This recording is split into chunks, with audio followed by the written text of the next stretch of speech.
Hi guys, this is Soumya and as I promised last week, I am back with the continuation of my previous video on how the food we eat determines our quality of thoughts as well as how it determines our mood. So let's get started. Like I said in my previous video, most of the mental health problems are associated with disturbances in several areas. These disturbances include neurotransmitter imbalance, stress hormone imbalance, oxidative stress, neurodegeneration, chronic low-grade inflammation. Now what are these? I will walk you through each one of these one by one. So let's start. So what is this neurotransmitter imbalance? Neurotransmitters are brain chemicals which are responsible for the transmission of information from one brain cell to another. Right? Serotonin, dopamine, GABA are few of the neurotransmitters which are responsible for our mood, our behavior as well as our motivation. Right? So food that we intake and the nutrients that we get out of the food determines the level of serotonin production, the dopamine production as well as the GABA production in our body. Right? Now I'll just try and explain you in simple terms as to how one of the neurotransmitter is produced for a better understanding.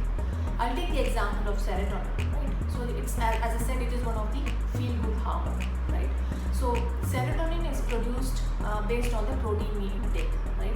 So the protein that we intake is broken down in our digestive system, and after breaking down in our digestive system, it produces an amino acid called tryptophan. So in order for the tryptophan to be produced, we require a nutrient called zinc. Without this nutrient, this process of conversion to tryptophan is not possible. Right? Once the amino acid called tryptophan is produced, it further gets broken down into 5-HTP, which is called 5-hydroxytryptophan. And for this conversion, we need different nutrients like zinc, magnesium, vitamin C, and vitamin B. Right? So now, in case if any of these nutrients are not there, the production of serotonin is disturbed. Right?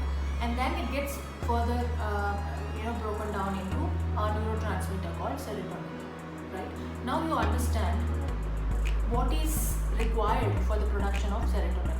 We require protein, sufficient quantity of proteins. We require sufficient quantity of nutrients like zinc, magnesium, vitamin C, vitamin D.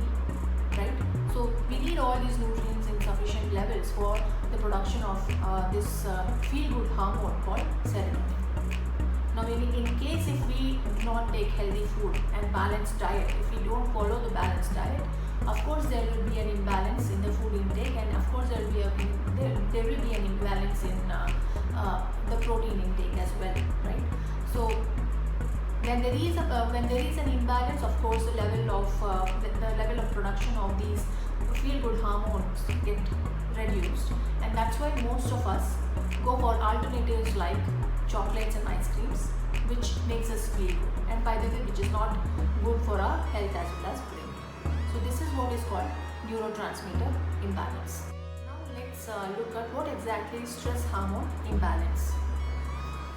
Cortisol is the primary stress hormone that we have, and having this hormone too little or too much drastically affects our mood. For example, eating sweets or having takeaway food can result in a sudden surge in the level of cortisol level. Right?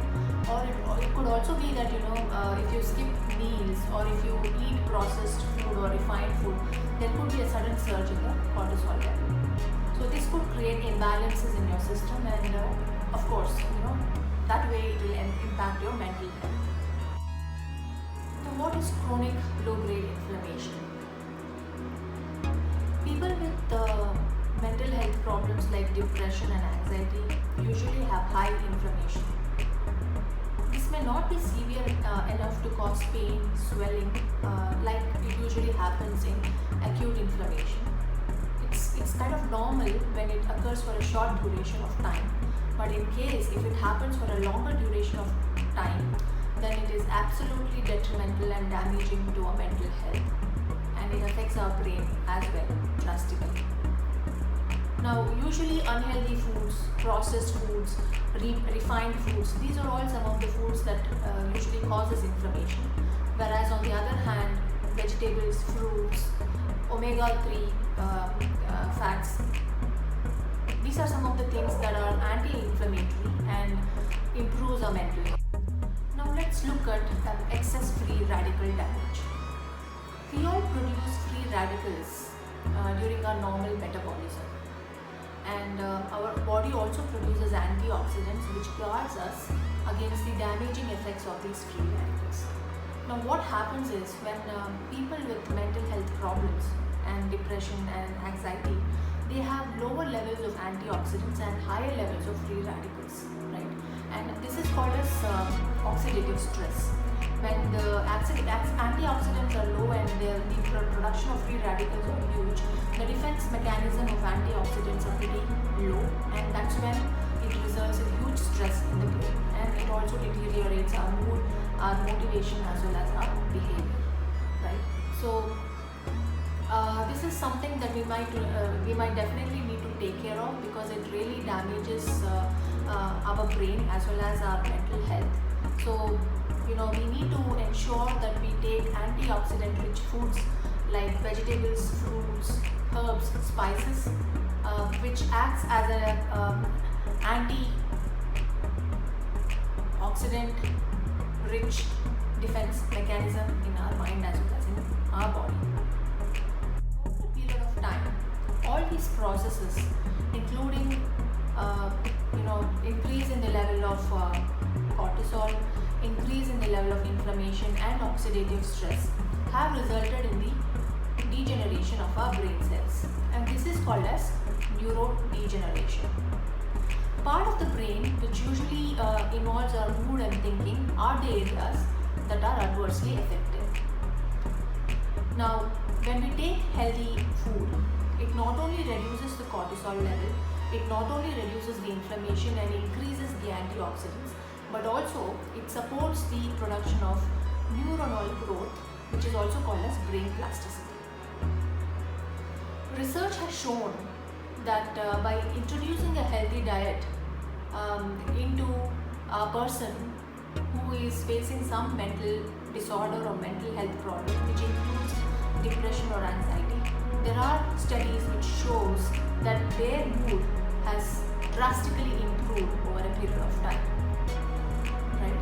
So now you have seen yourself as to how exactly the food that you intake results in the mood, your behavior as well as your motivation. Now if you are really serious about improving your physical as well as mental health, please understand the importance of incorporating a very healthy as well as balanced diet in your day-to-day routine. I hope this video has given you guys some insights on nutrition and how it affects our brain as well as our thoughts and mood. So if you have got some value out of this video, please feel free to give me a thumbs up and drop in your comments.